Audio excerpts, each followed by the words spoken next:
Hello people, I'm the Comic Book Gamer, and today I'm going to be talking about the Battlefront beta, well, my full thoughts on it, with Slcmof, who you guys may have heard of, and you can introduce yourself. Yeah, how's it going, guys? My name's Slcmof. Like I said, I make Call of Duty videos and also Batman Arkham Knight. And I did recently play the Battlefront beta, and I made a video kind of talking about why I wasn't super impressed with it. I wasn't disappointed with it either, and that's what we'll kind of talk about in this video. Just kind of like contrasting our thoughts on the beta because, of course, the real comic book gamer, you really enjoyed the beta, and I did dislike it, but I wasn't like in love with it. You know what I mean? So Kind of in the middle about it. yeah, Yeah, so, like, first off, to me what they nailed, which they needed to, was core gameplay and the feeling of Star Wars. That's what made me love it so much.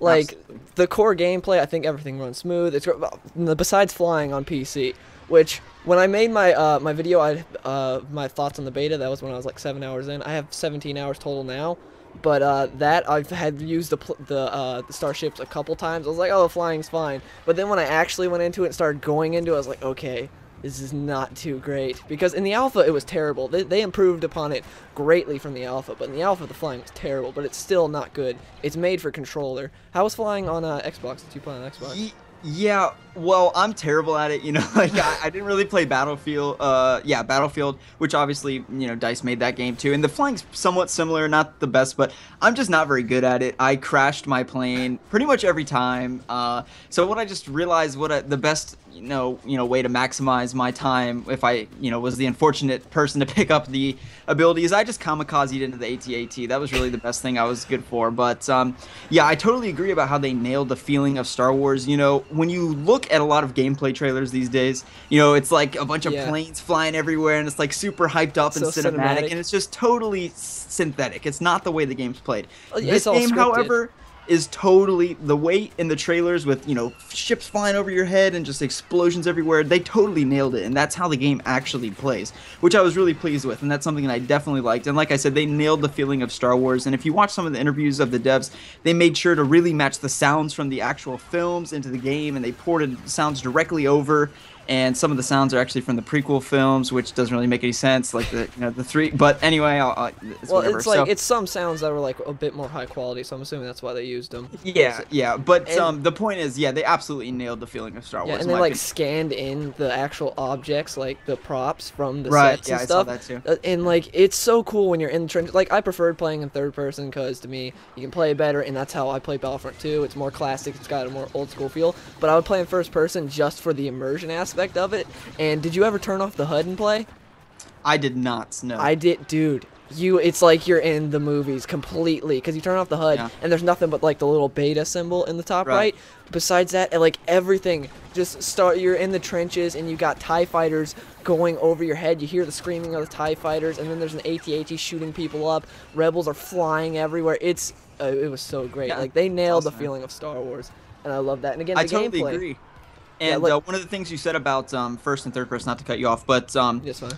one of the things that I actually found a problem with in the beta is actually that third person is so obviously better than first person. Yeah. And this might have been something that you touched on, especially for PC. But on console as well, it's just the fact that you zoom in basically the same way as first and third person, but you have a better peripheral, view as third person. So there's no real reason to use it other than what you're talking about. And if you're a really competitive player, you're just trying to get a lot of kills and just smack on some kids, you're not really going to use first person.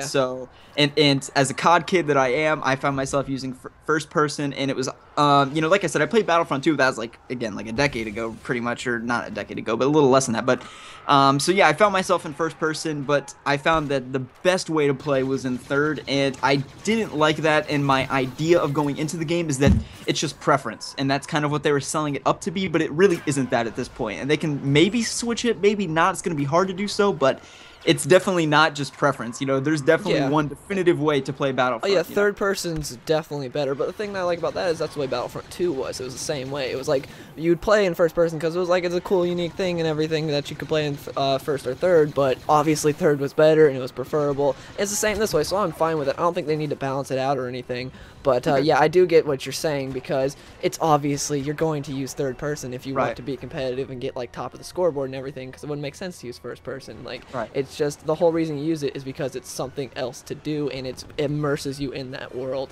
But yeah, I thought they nailed gameplay and the aspect of Star Wars. Like, it was great. What do you think of the heroes? I thought it was good. I think that the way they implemented was good. You know, coming from Call of Duty, like I said, you know, I think that actually a way to implement it as a score streak, as an actual reward, would have been better. Not like a score streak, like in Call of Duty directly, but You mean like Battlefront 2? yeah, it's like in a way there has to be some way in which, you know, you should earn it, you know. And if Yeah. you just find it on the ground, I don't know if that's as rewarding, but at the same time I totally see why they do it. And it makes sense in the way that it's you know, the way they have it, but at the same time I also really dislike how you don't start in the base. Like, you know how in Battlefield, for example, you know, you have the planes that you fly, they're in the base and you pick them up and then you fly into battle. I was not a huge fan of the fact that you pick up the power-ups, and I know that's something that a lot of Battlefront fans, that's just something that they don't really see, you know, as a problem. But to Like, me, I just thought that it kind of took you out of the action a little bit, and I don't like the idea of picking up these little circles on the ground. That's just me personally, and I would have preferred if they spawn in the base and you kind of just fly them that way. It seems more natural, but that's just me. That's like a small thing. But as far as action goes, I think it does the opposite. But the reason they put it on there, at least the reason I think they did, is to keep people more in the action. So you don't have like 10 people camping the spawn like you do in Battlefield, because they're like, hey, I need to wait for someone to die so I can pick up the jet. This way, you just have constant people in the battlefield picking up the you know, the little orbs and everything. Now, like, I'm not really a big fan of them, but I'm not against them either. I'm kind of indifferent. I'm like, oh, whatever. As far as heroes being a pickup, not to toot my own horn or anything, but I was dominating. Maybe it's just because it was a beta, so I would have got like Luke and Vader majority of the time, to where now when it's a pickup, it's more special to me because it's like, oh crap, I gotta see that, and I just sprint over towards that. I can't tell you how pissed I got when I get over to it and then someone else picked it up. It was like, oh my gosh, like it was a race when you would see that thing, or when you saw it and no one else did. It was the best feeling. yeah, you know what's actually funny is I think that the jetpack ability is actually going to be best used for not evading gunfights, but just flying to pick up the hero, dude. I really think that's the main use of that. It's just like two That's what I people used it for. they're flying at it with their jetpacks trying to pick up the power up. I think that's how you know, that's what I would use it for. But Another thing about the heroes also is you gotta think, however quickly they give you the hero, whoever gets an ATST first is gonna get Darth Vader. If they were to go by kills and reward you for that by giving you the hero, whoever got an ATST first would get the hero first. At least that's what I think. That's another thing. Because, like, if you get on the ATST first, you can rack up, like, 5 kills easy. I know, so, like, it all depends on who you're going against. I went against this one team. They thought the ATST was invincible. They'd shoot it, like, 2 times and run away. I destroyed them. But then I got other people that were like, hey, I'm going to use my ion shot and just shoot the crap out of them. And they did that, and I'd die in, like, 2 seconds. Yeah. So the ATST isn't as powerful as some people think. Like, the same thing with the heroes. You have people that think the heroes aren't invincible, so they just run away. And then you have others that will shoot you to death. And, like, the whole point, the thing that I thought was cool about the heroes, to take them down, you have to pull an Order 66. You have to just overwhelm them from all sides. Like, it was just, whenever a hero died, it was like Order 66, because you'd see everyone from multiple sides. It happened to me all the time when I was Vader. I was like, oh, crap, I can't do anything, because they're, like, shooting me from all sides. I do feel like the heroes need a bit of a buff in terms of the health. Like, they don't have it mastered. Because, like, you know, it drains health just like Battlefront 2, but the problem was, in Battlefront 2, you were so fast with sprint, you could get there.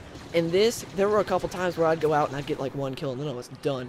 I get the fact that they need to balance it more than Battlefront 2, because you have a lot more people that would complain about the heroes being OP, to where in Battlefront 2, like, you know, you had grenade spamming, you had heroes that were super overpowered and stuff, but people didn't care. But now you have a lot more people that be like, this isn't balanced, because you got people coming from Battlefield and Call of Duty that are just like, you know, this needs to be balanced. But I do feel like the heroes need to gain more health from when they're killing people, because you get like 1 health when you kill someone, and then as a second later you lost that health.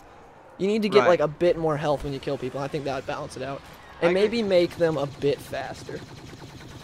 My thoughts on the heroes is that you think about it in terms of Hoth, and in terms of Hoth, I think you're absolutely right that they're underpowered, but we don't know what other maps we're getting, right? I'm assuming there's going to be the same here. I mean, it's Darth Vader and Luke for all the maps, right? Or it could be you got Darth Vader, Luke, and Boba Fett who are announced, but there was stuff in like the game files people found of like Emperor, Han Solo, Leia. Okay, but so there's going to be other heroes, but my point being is that, you know, Yeah. if you see what I mean. I mean, it's so Yeah, like open, and like if you're Luke, you're just going to. I mean, you can just run out. I mean, literally, I had Luke. I'd come out of spawn, and I'm literally getting blasted by an AT-AT, and you know, like I'm like on the defensive, and I'm Luke Skywalker. You know what I mean? Like, what is this? I'm like playing defense. I'm hiding in a corner in my base with my little lightsaber curled up because I'm getting blasted by an AT-AT and then an AT-ST yeah, too. So that happened you know, to me.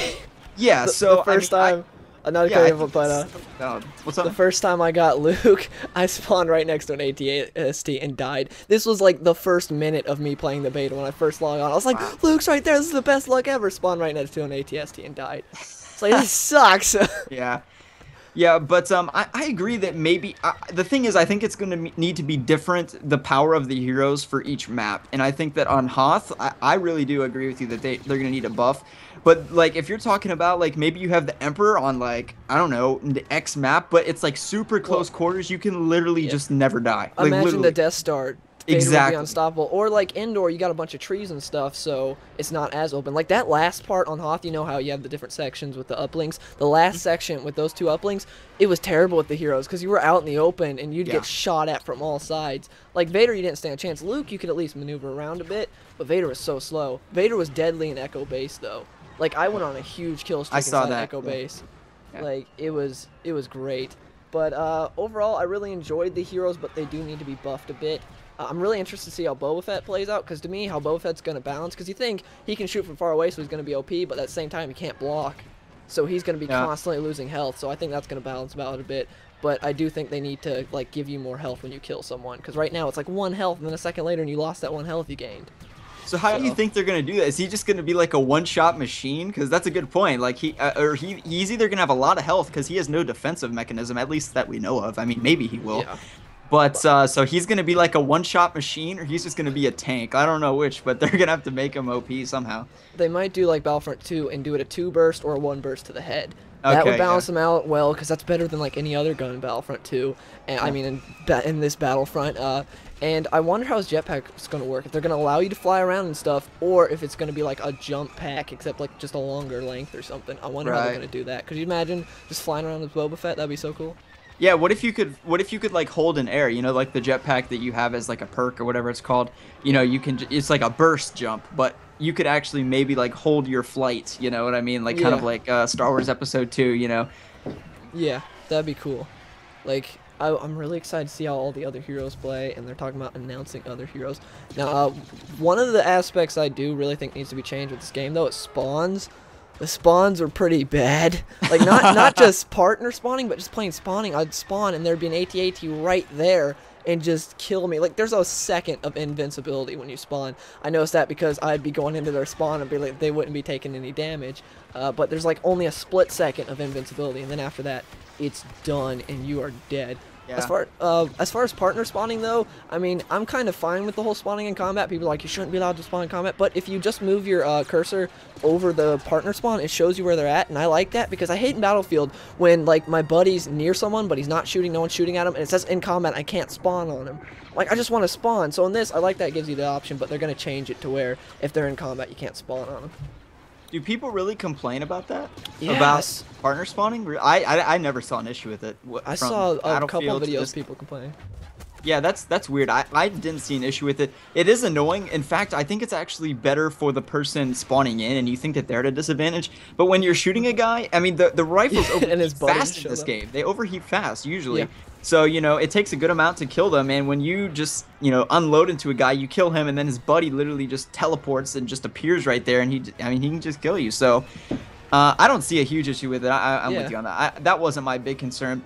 For me, I think some of the reasons that I maybe didn't enjoy the beta as much as I could have is I think that the limit as to like the amount of guns we could use, and that's historical for Battlefront 2. It's a beta.